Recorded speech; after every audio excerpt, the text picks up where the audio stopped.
Well, good morning, almost good afternoon, ladies and gentlemen. And I hope you're enjoying the lunch. I'd like to begin to introduce the keynote speaker over lunch.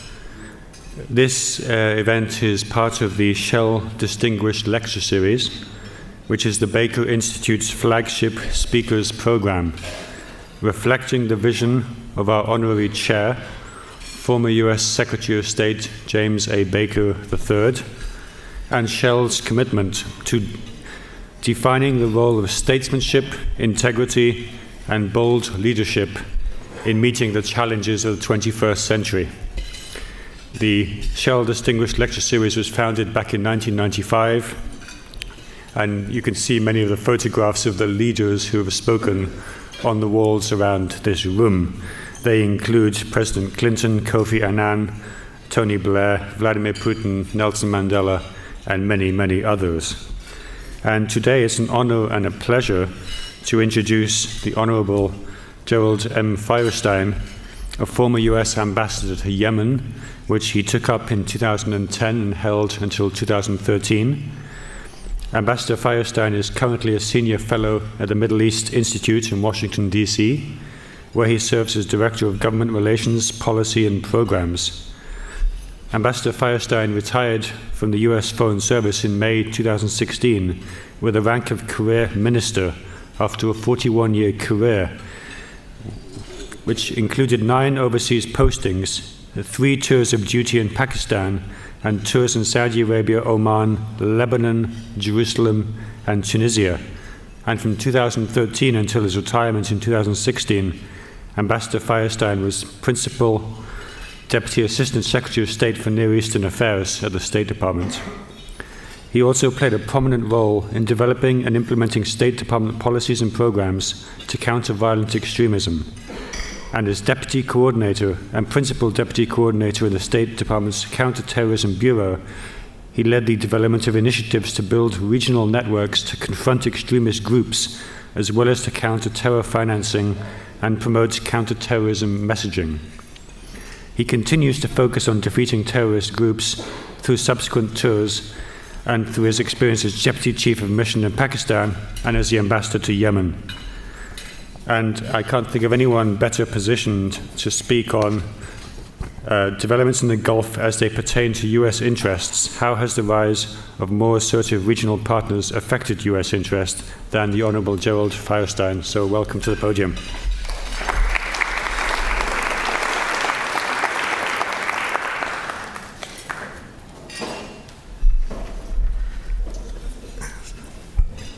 Thank you very much, Christian, and thank you for that very warm introduction. And I always feel so old when somebody says I did a job for 41 years. I want to thank the Baker Institute for this opportunity to join you all here today. And I especially am delighted to be here because it's an opportunity to see my old friend and boss, Ed Jerigian. For those of you who only know Ed in the context of the Baker Institute, I can tell you that his name is still legendary in the Department of State, in the Bureau of Near East Affairs, and that Ed is still a hero to many of us who had the opportunity and the honor of working with him some time ago. It's hard to believe that it's a quarter of a century since Ed abandoned the vineyards of the diplomatic world to lead and to build this great institution. In 1987, Paul Kennedy produced a seminal study on international relations, the rise and fall of the great powers, that posited a very causal connection in the long run between an individual great power's economic rise and fall and its growth and decline as an important military power or world empire. Kennedy accepted that relative economic decline as a leading indicator of a fall in military and political influence as other rival powers expand faster and seek to extend their influence abroad. In these more troubled circumstances, Kennedy continued, the great power is likely to find itself spending much more on defense than it did 2 generations earlier, and yet still discover that the world is a less secure environment. Pessimistic observers talk of decline. Patriotic statesmen call for renewal. Perhaps those statesmen seek to rally support through slogans like "Make America Great Again." In all likelihood, Donald Trump has never read The Rise and Fall of the Great Powers, but he nevertheless appears to have absorbed the key points of Kennedy's thesis. Thus, he assured world leaders assembled for the opening of the UN General Assembly 2 weeks ago that the American economy is booming like never before.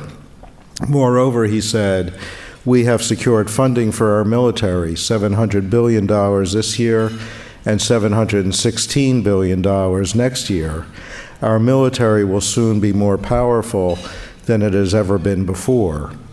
In other words, he concluded, the United States is stronger, safer, and a richer country than it was when he took office in 2017. No vision of decline there. Despite the president's confidence that U.S. fortunes continue to rise and U.S. diplomatic and security influence continues to expand around the world, it's my view that the trajectory of U.S. involvement in the Middle East from its high watermark in 2003 with the invasion of Iraq and the Bush administration's determination to remake the region in our own image will continue a decline that has gathered force since the Obama era. Indeed, the administration's national security strategy, issued late last year, places its highest priority for U.S. engagement in the Indo-Pacific region, given the focus of competition with China and concerns about North Korea's nuclear weapons program, and secondarily on Europe because of the threat from Russia. Middle East concerns, largely focused on the threat of violent extremism and Iran, occupy only the third order of administration concerns. In the face of U.S. retreat in the Middle East, both Russia and China have moved aggressively to fill the vacuum. But perhaps most importantly, the states of the region, led by Saudi Arabia and the United Arab Emirates, have made clear their intention to shoulder greater responsibility in ensuring their national interests, leaving relations in the region more transactional and less committed to reliance on the U.S. than ever before.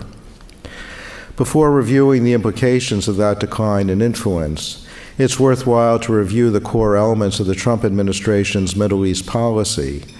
Critical of both Bush administration and Obama administration regional policies, Trump's national security strategy observed that the United States has learned that neither aspirations for democratic transformation nor disengagement can insulate us from the region's problems, but cautions against allowing pessimism to obscure our interests or vision for a modern Middle East.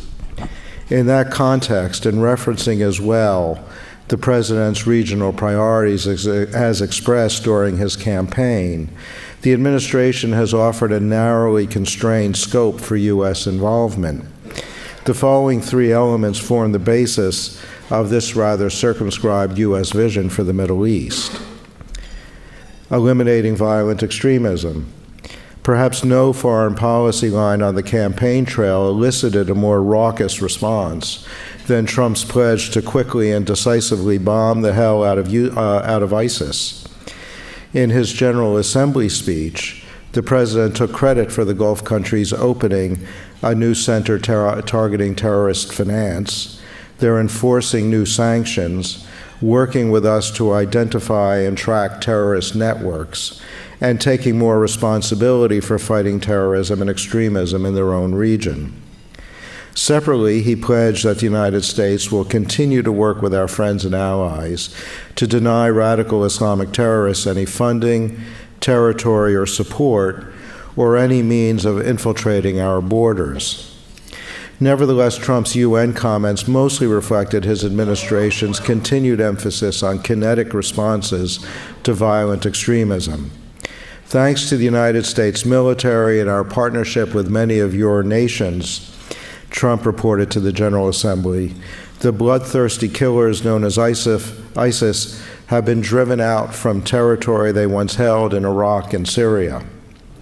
As is the case in the national security strategy, Trump's address made no mention of the importance of human rights promotion, development assistance, institutional capacity building, good governance, or other soft power tools that previous administrations had routinely defined as critical elements of their counterterrorism strategies.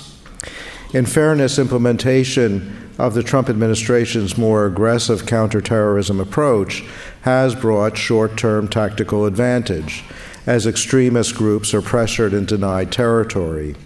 In evidence, U.S. efforts in Syria and Iraq, which are largely a continuation of initiatives launched by the Obama administration, have succeeded in eliminating Islamic State control of most but not all of the territory it gained over the past several years. Likewise, in Yemen, there is some evidence that al-Qaeda has been weakened by the intense CT campaign waged by the United States and its coalition partners, primarily the UAE. But the long-term consequences of the administration's strategy are not nearly as positive. The absence of a clear commitment to aid in the reconstruction of war-torn societies and assist in the development of sustainable political and economic institutions will mean the continuation of ungoverned space in which existing or new extremist groups can take root. The relaxation of Obama-era standards of near certainty that there will be no civilian casualties as a result of U.S. kinetic operations will alienate populations whose goodwill is essential for sustainable outcomes in defeating extremist groups. Thus, prospects for Trump administration success in its purported goal of defeating and eliminating violent extremism are unpromising. Indeed, despite President Trump's claim that the Islamic State has been driven from territory in Iraq and Syria, new evidence suggests that its presence is resurgent in places like Mosul. Thus, given the administration's resistance to programs designed to address underlying causes of violent extremism, the likelihood is that we will soon face new threats and the rise of Islamic State 2.0. On a par with his pledges to eliminate Islamic extremism, and often conflating the two, Donald Trump on the campaign trail expressed his determination to walk away from the Joint Comprehensive Plan of Action, the JCPOA, or Iran nuclear deal, on his first day as president. In a speech in Youngstown, Ohio, Trump declared that the nuclear deal puts Iran, the #1 state sponsor of radical Islamic terrorism, on a path to nuclear weapons. In short, the Obama-Clinton foreign policy put the nation of Iran, which chants death to America, in a dominant position of regional power and, in fact, aspiring to be a dominant world power. As president, Donald Trump has continued his attacks on the JCPOA. He alleged that the Iran nuclear deal has been a windfall for the Iranian leadership, allowing them to increase their military budget by 40% since the agreement was reached. Furthermore, he charged that the Iranian government has used the funds to build nuclear-capable missiles, increase internal repression, finance terrorism, and fund havoc and slaughter in Syria and Yemen. In fact, despite his intense focus on the terms of the Iran nuclear deal, the bulk of the president's assertions regarding Iranian behavior are unrelated to its nuclear program. Indeed, the issues that U.S. regional allies, with the exception of Israel, have pressed generally do not concern a potential Iranian nuclear weapons capability. They look to the Trump administration to reverse what they considered Obama's failure to respond to Iran's ballistic missile threat, interference in the internal affairs of its neighbors, especially Yemen and Bahrain, and support for terrorism. Ironically, the president's decision to walk away from the JCPOA, which the other signatories to the deal see as the one element of Iran policy that's working, impedes international cooperation to address the other problematic elements of Iranian behavior. After confirming to the General Assembly that the United States has launched a campaign of economic pressure to deny the regime the funds it needs to advance its bloody agenda, Trump took the chair at a Security Council session to press for concerted international action in support of the U.S. initiative. Instead, he was forced to listen to unanimous reassertions by the other members of the Council in support of the JCPOA. French President Macron told the Council that he agrees with the goals of the President of the United States, even if we disagree over the nuclear deal, but I think we need to build together a long-term strategy, and it can't just boil down to sanctions and containment.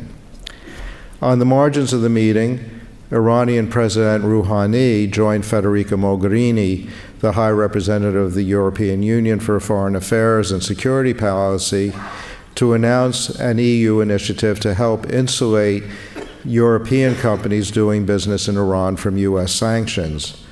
While the European effort is unlikely to derail significantly U.S. pressure on Iranian oil and gas exports, it nevertheless underscores the distance between the U.S. and its European allies on the Iran issue.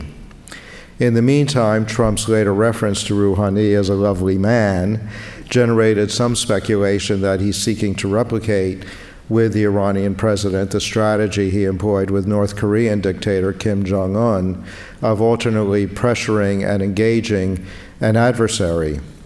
To pursue such a strategy, however, would require ignoring the very significant differences in the nature of the regimes in Tehran and Pyongyang. The final major plank in the Trump administration's Middle East policy is the president's professed desire to achieve a final resolution of the Israeli-Palestinian conflict. Unlike the hot-button issues of Iran and Islamic extremism, Trump's approach to the Israel-Palestinian conflict appears to reflect his interest in the problem primarily as a challenge that would engage his unique qualifications as a superior negotiator. In March 2016, Trump told the New York Times that he would have a better chance than anybody of making a deal between Israelis and Palestinians. The United States is committed to a future of peace and stability in the region, including peace between the Israelis and the Palestinians, Trump declared in his General Assembly speech. Referring to his controversial decision to move the U.S. Embassy to Jerusalem, Trump insisted that the goal of peace and stability would be advanced, not harmed, by acknowledging the obvious facts, including Israel's sovereign right to determine its own capital. In addition to the decision to move the embassy, the administration acted recently to end all assistance to the Palestinians, including the end of funding for the UN Relief and Works Agency, UNRWA, which is the principal provider of educational and medical services to the Palestinian refugee community, arguing that the assistance program served to perpetuate the Palestinian refugee problem. That decision elicited a harsh reaction from the Palestinians and throughout the Arab world. Nevertheless, Trump has persisted in pursuing what he declares a policy of principled realism, which he said means that we will not be held hostage to old dogmas, discredited ideologies, and so-called experts who have been wrong over the years, time and time again. Ed. The administration's strategy for Israel-Palestinian peace appears to rest on two main pillars. First is the deal that Jared Kushner and Jason Greenblatt have been developing for the past 18 months. The president has insisted that the proposal will offer a balanced approach to the two parties, but little is known about the actual details. In what was billed as an appeal over the heads of the Palestinian leadership to the Palestinian people directly, Kushner told the Palestinian paper Al-Quds that he would propose primarily economic incentives in his proposal.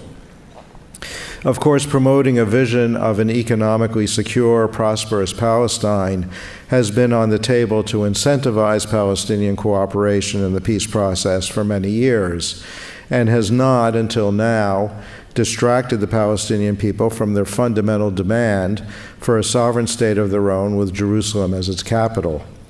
The Kushner-Greenblatt effort is further complicated by the refusal of the Palestinian leadership to deal directly with them in the light of the hostile actions that the administration has taken in Jerusalem and in regard to the Palestinian assistance programs. The second pillar of the administration's peace initiative is what is billed as an outside-in approach that would rely on regional partners, especially the Saudis, to finance major investments in the Palestinian territories and normalize political and diplomatic relations with Israel. The administration's approach was encouraged by a perceived convergence of interest between Israel and the Arab states, especially the shared concern about Iran. That opened a window of opportunity to press for a more aggressive Arab approach to normalizing relations with Israel. In pursuit of this strategy, Kushner and Greenblatt have met frequently with Saudi Crown Prince Mohammed bin Salman and Abu Dhabi Crown Prince Mohammed bin Zayed. Both of the Gulf leaders have expressed support for the administration's peace efforts. Nevertheless, the Saudis, at least in public, have underscored that their position remains support for the Arab Peace Initiative, first unveiled by the late Saudi King Abdullah bin Abdulaziz in 2002.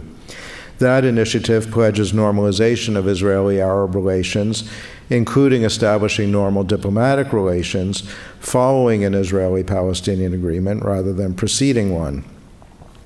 Broader Arab support for the U.S. effort has been constrained in recent months by the widespread outrage in the Arab world over the U.S. Embassy move and the punitive actions regarding Palestinian assistance. King Salman, who has personally led the Saudi kingdom's outreach to the Palestinians for decades, appeared to rein in his son's enthusiasm for the Kushner-Greenblatt initiative and to make clear that Saudi Arabia would not undercut the Palestinian leadership in the pursuit of a peace agreement. In his meeting with Israeli Prime Minister Netanyahu on the margins of the General Assembly session, the president repeated earlier formulations that his administration would support either a two-state or a one-state solution based entirely on the preference of the parties. He also discomfited Netanyahu by repeating an earlier declaration that the Israelis would now be expected to offer the Palestinians a concession of comparable value to his decision to move the U.S. Embassy from Tel Aviv to Jerusalem. The administration continues to insist, as it has for more than a year, that it will release the details of its much-anticipated peace proposal shortly. In the latest iteration, it has suggested that the plan would be released after the midterm elections here, that is, either late this year or early in 2019. Regardless of the timing, the possibility that there will be any serious movement on the Israeli-Palestinian peace initiative anytime soon is near zero. Following the Trump-Netanyahu meeting, Israel's hardline Minister of Education and leader of the Jewish Home Party, Naftali Bennett, quickly released a statement making clear that he would block any consideration of a two-state proposal as long as his party remains a member of Israel's governing coalition. Netanyahu himself also declined to endorse Trump's formulation on a two-state approach. As Israel is likely to hold a general election sometime in mid-2019, it almost certainly would not be prepared to engage in meaningful negotiations with the Palestinians before the latter part of 2019, if even then. At that point, assuming that Donald Trump is still considering the prospect of 4 more years in the White House to be attractive, the U.S. election clock also would have started to count down, presumably meaning that the Trump administration would not be prepared to do the heavy lifting required to reach a resolution of the Israeli-Palestinian issue. Thus, it appears nearly certain that the Trump administration's first term will end without any significant movement on resolving the issue. In sum, the terms of the administration's greatly reduced agenda for the Middle East engagement, and in the context of its own definition of its goals and objectives, there's little that offers a measure of success for these 3 issues. While there has been a short-term progress on the fight against violent extremism owing to U.S. military engagement, there's little reason to believe that there has been significant movement in reducing the terrorist threat on a sustainable basis, or that the administration has developed a strategy that is likely to achieve long-term success. The president has fulfilled his campaign pledge to pull the U.S. out of the Iran nuclear deal at the cost of straining U.S. relations with its closest allies. While the reimposition of sanctions on Iran will undoubtedly cause it serious economic pain, it's not clear that it will force the Iranians back to the negotiating table or ensure a better deal than the JCPOA itself. In the meantime, Iran's position in the region continues to strengthen. And despite his confidence that he would be the one to achieve a resolution of the Israeli-Palestinian crisis, the administration is likely to reach the conclusion of its first term without any discernible progress in the negotiations, while its actions on Jerusalem and Palestinian aid have alienated the Palestinian population and marginalized the United States, making its continued role as an honest broker in the conflict doubtful. As Paul Kennedy anticipated in his thesis, as U.S. engagement and influence in the Middle East has waned over the past 15 years, other parties have stepped forward to fill the vacuum. Since 2005, a RAND report noted, Russia under Vladimir Putin has reversed the relative disengagement from the region of the Yeltsin regime. Between 2005 and 2007, Putin visited Egypt, Israel, Saudi Arabia, Jordan, Qatar, Turkey, Iran, and the UAE, as well as gaining observer status for Russia in the Organization of Islamic Cooperation. Russia's intervention in the Syrian conflict in September 2015 marked a new escalation of Russian activism in the region, in stark contrast to the reluctance of the Obama administration to commit the U.S. to a role there. Contrary to expectations within the Obama administration at the time that Russia would be penalized for its intervention on the side of the Assad regime, the Russians have been able to capitalize on their newfound activism to strengthen relations across the region. Taking note of this new Russian activism, Chuck Freilich, the former Israeli Deputy National Security Advisor, now at Harvard's Belfer Center, recently warned in a Haaretz op-ed that Russia threatens to supplant the U.S. as the leading foreign power in the region. He based his analysis on what he considers to be Russia's deft diplomacy, along with weapons sales and nuclear reactors. The weakness of Obama's regional policies and the chaos of the Trump administration's approach have left the door open to the Russians, Freilich believes. As such, the Russians have played a relatively weak hand well. Since they can't compete with the West economically, or even in terms of diplomatic influence, they have utilized weapons and nuclear technology sales as well as their presence as a major energy supplier to enhance their position. In contrast to Freilich's opinion, the RAND report is more cautious about assessing Russia's role in the Middle East. The authors of the study contend that Russian actions suggest that it is applying a generalized functional strategy. It constantly seeks to improve its short-term economic, military, and political advantages while reducing the short-term advantages of prospective adversaries. The Russian policy reflects a broader view of Russia's role as a global power that should, as a consequence, have a seat at the Middle East table. Nevertheless, the report suggests that the Middle East remains a relatively low priority for the Russians, offering relatively limited opportunities to advance Russian interests. The RAND authors have identified three components to Russia's strategy in the region: a secular and non-ideological approach that allows the Russians to engage with all of the parties in the region except for the Islamic State, a long-standing concern about the spread of international terrorism to Russia and its neighbors, and support for existing state structures and governments against both external intervention and internal insurrection. Despite their emphasis on their ability to engage with state and non-state actors across the spectrum, the Russians' relationships are described by RAND as mostly transactional. When interests converge, Russia is able to make deals. But these are not necessarily long-standing alliances or even partnerships. This contrasts with some Middle Eastern nations' reliance on the United States as the regional security guarantor. Saudi-Russian cooperation in the energy sector to help bolster oil prices is a case in point. In announcing the continuation of their cooperative agreement, Saudi Oil Minister Khalid al-Faleh and his Russian counterpart, Alexander Novak, issued a joint statement that the two governments would continue to work toward a balanced market, that work towards a balanced market that is supported by a reliable and sufficient supply of oil. Putin promised that Saudi Arabia and Russia will continue working together in the most important area for us. But the RAND report concludes that Russia's role in the Middle East should not be overemphasized.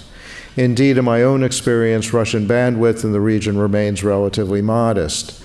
In a discussion with Russian counterparts, I had referred to the cooperative relationship between the United States and Russia in Yemen in helping to facilitate the negotiated transfer of power from Ali Abdullah Saleh to a new transitional government. I encouraged the Russians to work with us again in an effort to resolve the ongoing civil war in Yemen. While not disagreeing about the history of U.S.-Russian cooperation in Sana'a in 2011-2012, they made clear that the conflict in Syria occupied all of Moscow's energy and attention. Yemen, in their view, was a U.S. problem. China is likely to pose a far more significant challenge to the United States in the Middle East than Russia. As Daniel Kleiman and Abigail Grace noted in a recent foreign policy article, China threatens to emerge as the victor in an increasingly unstable Middle East. We should note in the first instance the attractiveness to Gulf rulers of the so-called China model of development that posits economic liberalization and the expansion of personal liberties for the population while retaining autocratic systems that severely constrain political activism or anything that is perceived as a challenge to the ruling elite. Saudi Arabia, in particular, appears to be implementing a strategy along the Chinese line.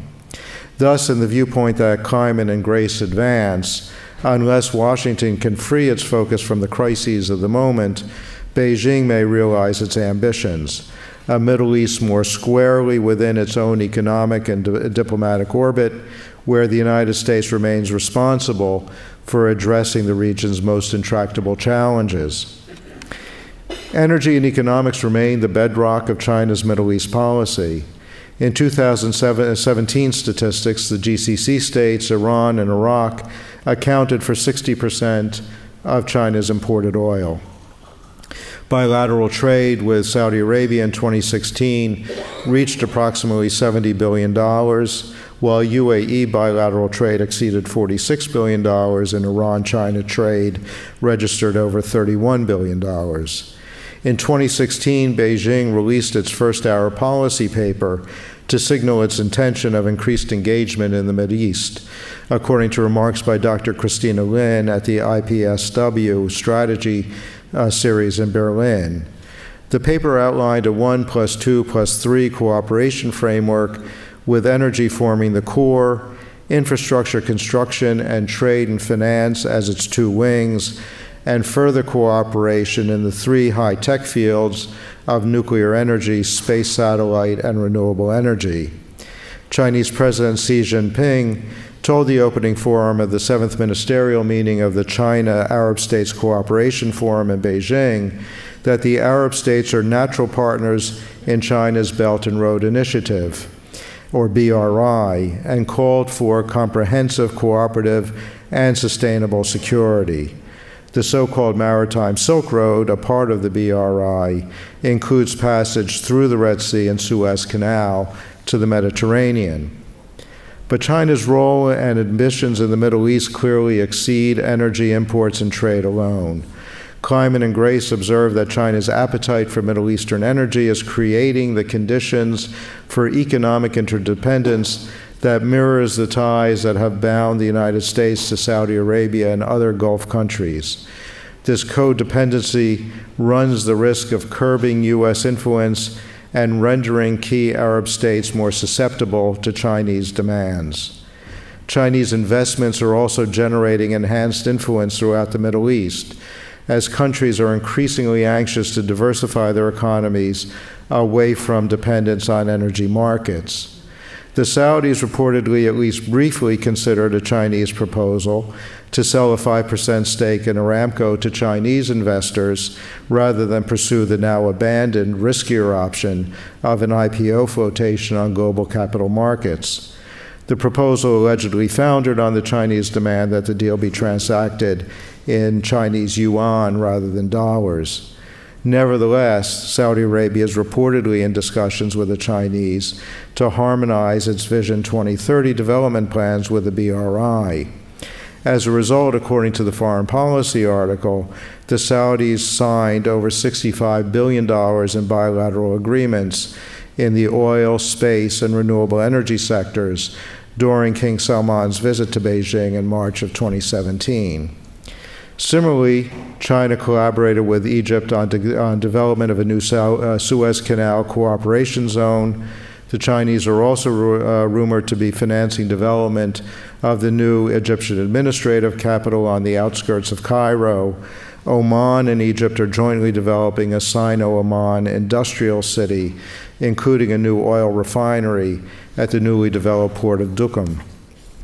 The Chinese have also recognized that regional conflicts, especially the tension between Saudi Arabia and Iran, risk complicating their economic and energy security interests. During King Salman's visit to Beijing, the Chinese leadership suggested that they would be prepared to extend their good offices to the two parties in an effort to reduce tensions if the parties requested it. In the meantime, the Chinese are taking steps to balance their economic relations with Tehran and Riyadh. Paralleling the collaboration with Saudi Arabia on investments in Saudi Vision 2030, Beijing supported Iran's admission to the Chinese-led Shanghai Cooperation Organization and extended to Iran a $10 billion line of credit for infrastructure projects. Proposed projects include construction of a rail line linking the port of Bushehr and Shiraz, completing the north-south railway corridor that Iran envisions as a transport hub for goods moving between the Gulf, South Asia, Russia, and Central Asia. The Iranians have also expressed interest in obtaining Chinese investment for Chabahar, a port they're developing jointly with India, primarily intended to reach the Afghan and Central Asian markets. Finally, China has expanded its military footprint in the region. In particular, the Chinese are establishing their first permanent naval facilities outside of China at Djibouti and Gwadar, guarding the strategic chokeholds of the Strait of Hormuz and the Bab el-Mandeb. Since 2010, Kleiman and Grace report the Chinese Navy has conducted port calls in each of the GCC countries, Egypt, Israel, and Iran. The Iranian and Chinese navies also conducted a joint exercise in the vicinity of the Strait of Hormuz in 2017. The Chinese are also moving into the arms sales market in the region, including reportedly selling armed UAV aircraft to the UAE for use in Yemen. Thus, in contrast to Russia, the Chinese have developed the capacity to compete with the United States for influence across the full range of political, economic, and security arenas, and in some instances to take advantage of their access to the full spectrum of actors in the region. Donald Trump's election was warmly welcomed by governments in Israel and in many quarters of the Arab world. From Tel Aviv to Cairo to Riyadh, his policy views were seen as a welcome antidote to the perceived failures of the Obama administration.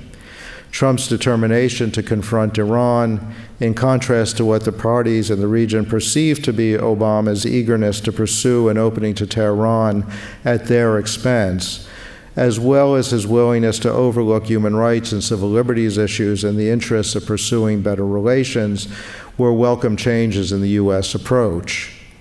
In important ways, the optimism with Donald Trump remains unchanged. The Israelis are clearly delighted with the strength of their relationship with their friend in the White House. The Saudis and Emiratis are pleased with the continued support for their efforts to erase Iranian influence in Yemen, although they're undoubtedly disappointed that the extent of U.S. material support there has been limited, and the U.S. has not supported them in their confrontation with Qatar. But U.S. partners in the region are also beginning to recognize that this is an administration that is much longer on rhetoric than it is on accomplishment. In fact, the Trump administration may simply be too chaotic and unpredictable to implement anticipated policies or pursue a consistent policy direction. In a recent conversation with a Gulf ambassador, I referenced Trump's comments in a March rally in Ohio, where he pledged that the U.S. would be coming out of Syria very soon. Let the other people take care of it now, he said. I suggested that Donald Trump may actually do what our regional partners always accused Barack Obama of wanting to do, pivot away from the Middle East. The envoy nodded and said, yes, that's what we think, and therefore we're hedging our bets. So our friends in the Middle East are clearly hedging their bets and taking on greater responsibility of looking after their own interests themselves. They still express confidence in the administration and undoubtedly would embrace administration success, but they're not counting on it. The evidence is there. Saudi Arabia and the UAE have rejected U.S. entreaties to resolve their conflict with Qatar, which the U.S. sees as undercutting Gulf security and stability. The Saudis and Emiratis are pursuing their strategy in Yemen without reference to U.S. concerns or U.S. urging to emphasize diplomatic solutions to the conflict. Despite Donald Trump's criticism of OPEC pricing, which he characterized as ripping off the rest of the world, there is no sign that the Saudis are willing to increase their oil production substantially to bring prices back down. The UAE in particular is developing its own strategy for accomplishing its regional ambitions, possibly seeing Yemen as a stepping stone to achieving a significant role in the entire Red Sea littoral from the Horn of Africa to the Suez Canal. Mediating the Eritrea-Ethiopia diplomatic confrontation and conflict was a significant example of the UAE's increasing diplomatic power and influence in the region.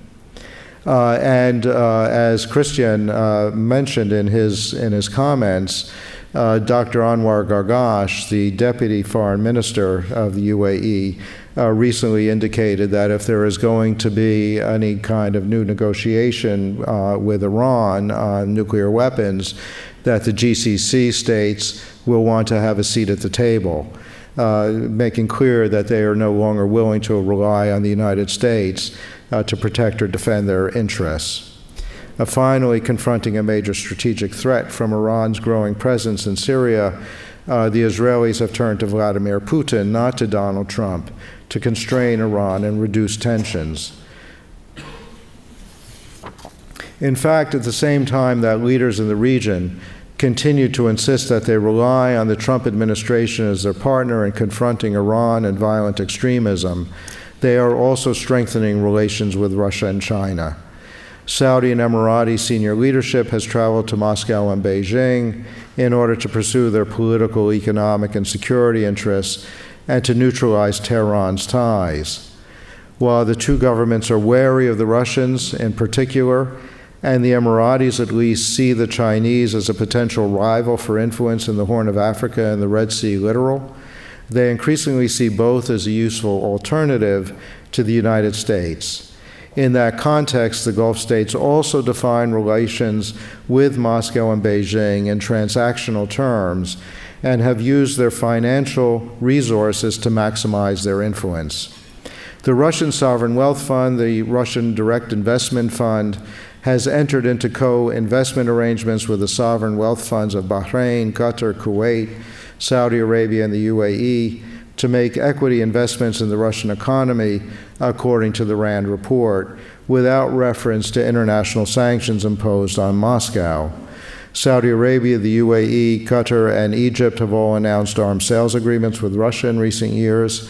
In particular, as the RAND study suggested, regional governments may see their dealing with Russia and China as a way of signaling to the United States that they have options. In his concluding pages, Paul Kennedy wrote that the United States now runs the risk, so familiar to historians of the rise and fall of previous great powers, of what might roughly be called imperial overstretch.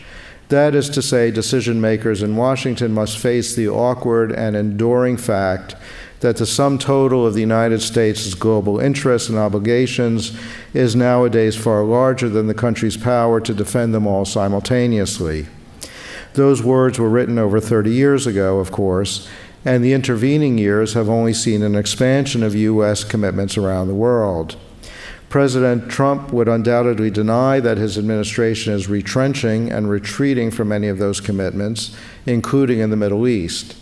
Nevertheless, that is the clear implication of his rhetoric, his insistence that U.S. commitments must be balanced by reciprocal responses from our partners, and his emphasis on America first.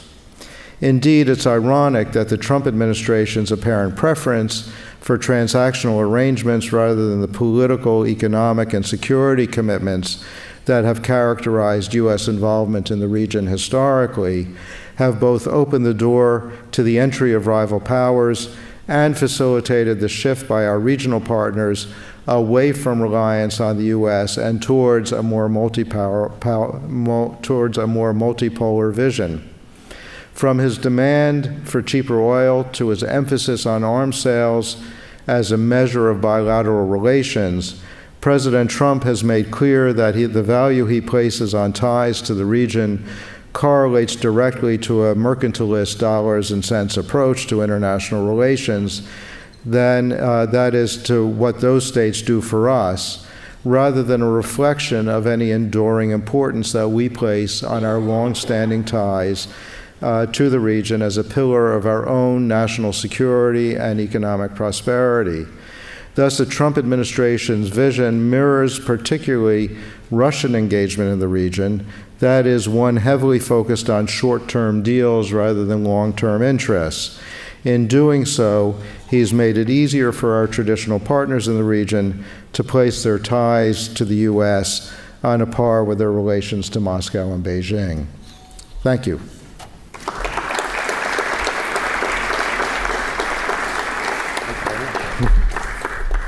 Well, thank you very much to Ambassador Firestein for such a compelling overview of regional relations. Indeed, much food for thought over lunch. We're on a tight schedule, so I think we need to call an end to the conference this morning. I would like to just begin firstly by thanking my colleagues Jim Crane, Mohammed Tabar, Macy Pruitt, and Melissa Vostler for helping put on this conference, and to thank our speakers, Suzanne Maloney, Abdullah Babood, and Greg Gores for taking time out of their schedules to come to Houston to present this morning. I'd like to thank Shell for the distinguished lecture series that we have just heard. And of course, I would like to thank the Honorable Gerald Firestein for his remarks. Thank you very much. It's a pleasure. Thank you.